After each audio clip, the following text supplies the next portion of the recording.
जब गाय नहीं होगी गोपाल कहाँ होंगे। जब गाय नहीं होगी गोपाल कहाँ होंगे। जब गाय नहीं होगी गोपाल कहाँ होंगे। जब गाय नहीं होगी।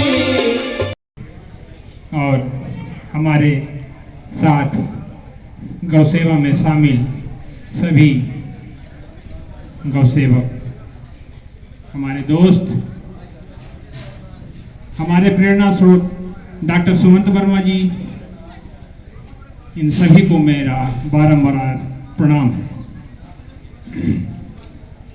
मुझे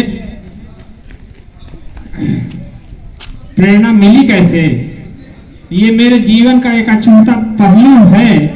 मैं आज इसलिए बताना चाह रहा हूं क्योंकि उन्हीं के द्वारा ये दी हुई सारी संपत्ति है और मैं इस खानदान में पैदा हुआ, इसलिए मैं यहाँ खड़ा हूँ।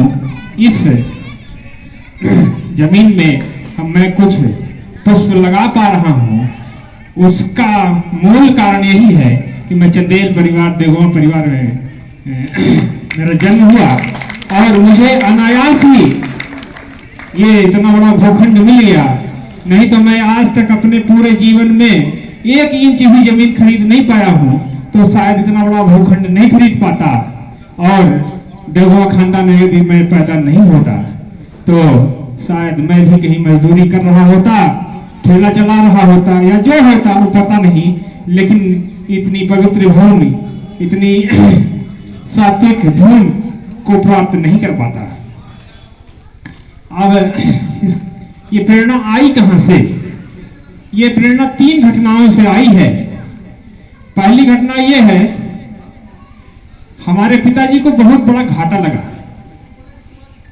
ये 92 की बात है और यहीं पे आगे कोयला फैक्ट्री थी, वहां से ड्राइवर को, फिएट को, राइफल को ड्राइवर के द्वारा भेजा गया।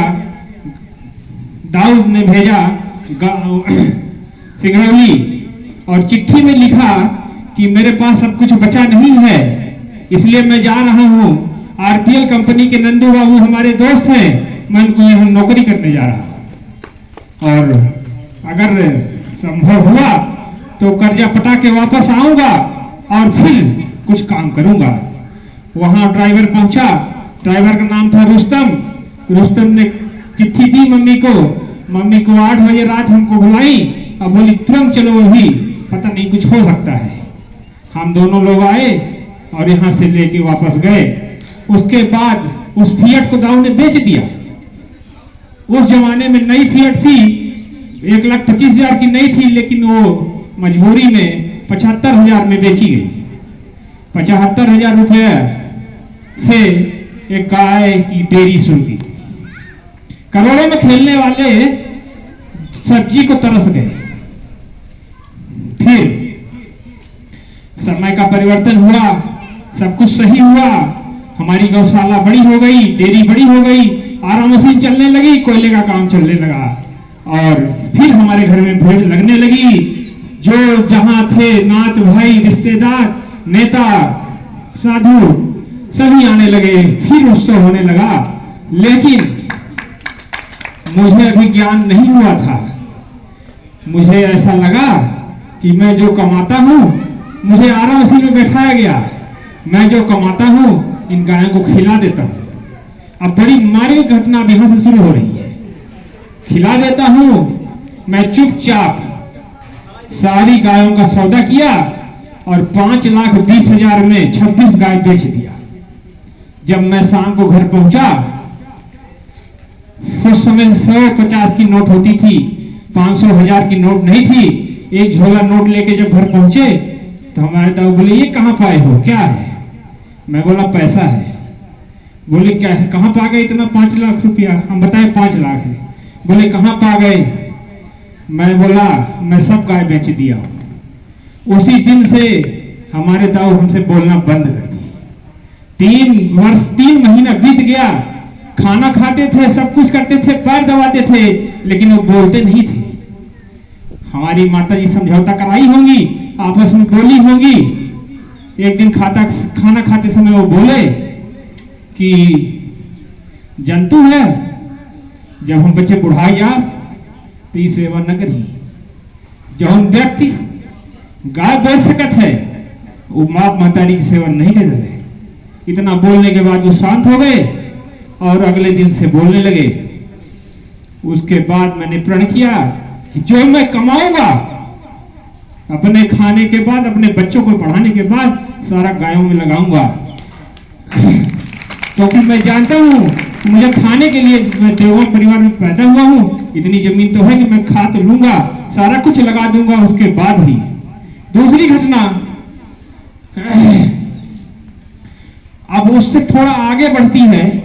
एक दिन सब्जी मंडी, हमारा घर सब्जी मंडी में है, सब्जी मंडी में एक बैल को एक सब्जी वाले ने मार दिया और फिर उसके बाद उसका पैर टूट गया। हमारी छोटी बहन बोली, रोने लगी। हमारे पिताजी बोले इसको भी ले जाओ तो इसकी दवाई कराएंगे। दवाई शुरू हो गई। ये दूसरी घटना हो गई कि एक्सीडेंटल की भी सेवा शुरू हो गई। अब चलता रहा, सब व्यवस्थित रहा। तीसरी घटना डॉक्टर साहब के आने के बाद हुई। डॉक्टर साहब आए और जब मैं देखा कि 1,00,000 1.5 लाख तनख्वाह पाने वाला व्यक्ति, गजेटेड ऑफिसर, इतनी सेवा कर रहा है गायों के प्रति, तो हमारा सहयोगी हो सकता है। और उनके साथ जुड़े और मात्र 30 गाय गौशाला में थी और मेरे पास थोड़ी सी गाय थी। आज उनके इलाज के बल पर हमारे गौशाला में 400 गाय और सिंगरौली वाले गौशाला में 100 गाय ये चल रही हैं। तो हमको प्रेरणा वहाँ से मिली और सफलता भी वहीं से मिली। और सबसे बड़ी बात ये आई कि अब और कुछ चाह नहीं है। बच्चे पढ़ रहे हैं, सब अच्छा कर रहे हैं, हम जितना कमाएं गायों में लगाते जाएं, गाय का गुण गाते जाएं और जीवन गाय की सेवा में समाप्त हो जाए।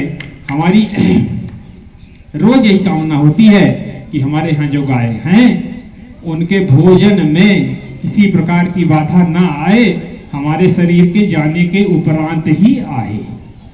ऐसी हमारी भावना रहती है और हम काम करते रहते हैं।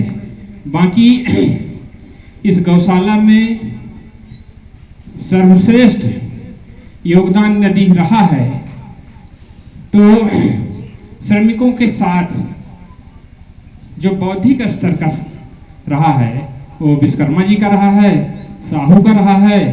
और कंधे से कंधा मिला के अगर कोई चला है तो हमारे छोटे भाई भंवर चले हैं। जहाँ भी मैंने सोचा है कि ये काम करना है, ये हो जाएगा, तो वो बोले हैं कि हाँ बिल्कुल हो जाएगा, करते रहे हैं। और हमारे न रहने, मैं यहाँ 1 महीना में 1 बार आया हूँ, लेकिन कभी भी ऐसा नहीं लगा कि गड़बड़ हो रहा है, कुछ हो रहा है। नितरंजन है, मदन कक्का हैं, इन्होंने बड़ा स्नेह दिया है और हमारे इस काम में अपना काम मान के इसको व्यवस्थित किया है। महाराज जी का परिचय हम इसलिए देना चाहते हैं, क्यों बुलाए हैं। अब महाराज जी कौन है? महाराज जी इतने बड़े महाराज, महामंडलेश्वर, सुरक्षा में करोड़ों की गाड़ियों में घूमने वाले लोग होते हैं। लेकिन एक बार ये हमारे पास आए, कुंभ का मेला लगा था, ये अपने से आए और बोले कि हमको कुंभ क्षेत्र में अन्न क्षेत्र लगाना है, मुझे जलाऊ चाहिए। मैं इनको सोचा कि ऐसे ही होंगे कोई। मैं बोला आपको कितना जलाऊ चाहिए? तो बोले जितना आप दे देंगे। हम बोले कहाँ ले जाएंगे? तो बोले कि मैं ले जाऊंगा इलाहाबाद। तो मैं बोला ठीक है ले आइए, गाड़ी दे देता हूँ।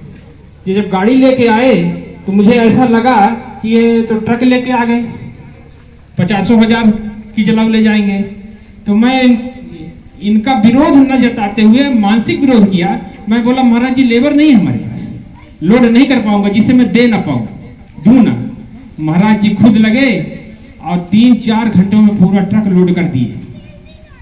पूरी जलाऊ लोड हुई, जलाऊ गई। उसके बाद मैं वहीं पे एक बर्फ का कारखाना लगा रहा था और एक महुआ का पेड़ था। मैं बोला काट, मैं उसको कटवाने के लिए लगा था। इतने महाराज जी बोले कि जो प्रकृति की रक्षा करता है उसकी रक्षा प्रकृति करती है, तुम महुआ का पेड़ मत गिरवाओ। आप बड़े डांट के बोले। और 2 बिल्डिंगों के बीच में मात्र 5 फुट के बीच में महुआ का पेड़ था, बहुत विकराल था। मैं बोला नहीं, इसको बिना काटे होगा ही नहीं। बोले नहीं, मैं कह के जा रहा हूं इसको काटना नहीं। वो काटा नहीं गया। फिर पता नहीं कहां से महाराज जी एक दिन ऐसे प्रकट हुए जिस दिन वो महुआ का पेड़ गिर गया। इस तरफ हमारा ऑफिस, इस तरफ हमारा आरा मशीन, इधर बर्फ का कारखाना। और महुआ का पेड़ इतना विकराल था कि करीबन 50 फुट दूर जाकर के दूसरी डाल से जमीन में टिक गया था। और ये आए, मैं देखते ही मुझे लगा कि मेरा अनिष्ट हुआ है, क्या हुआ है। ये आए महाराज जी, बोले क्या हुआ? बोले कि महुआ का पेड़ गिर गया महाराज जी। बोले ठीक हुआ, कुछ नुकसान नहीं हुआ ना? तो बोले नहीं। फिर महाराज जी से ऐसे परिचय रहा। जब यहाँ भूमि पूजन करने के लिए हुआ तो भी महाराज जी आए। और आज कल परसों मैंने ऐसे फोन कर दिया, आज भी महाराज जी हमारे पास आए। तो उसके लिए मैं उनको बहुत बहुत धन्यवाद देता हूँ। और मेरे ऊपर ऐसे स्नेह बनाए रहें और आशीर्वाद देते रहें। इसके साथ ही मैं अब बोल नहीं पा रहा हूँ, आगे कुछ मेरे पास बताने के लिए है भी नहीं। अब मंच वाले अपना कार्यक्रम को आगे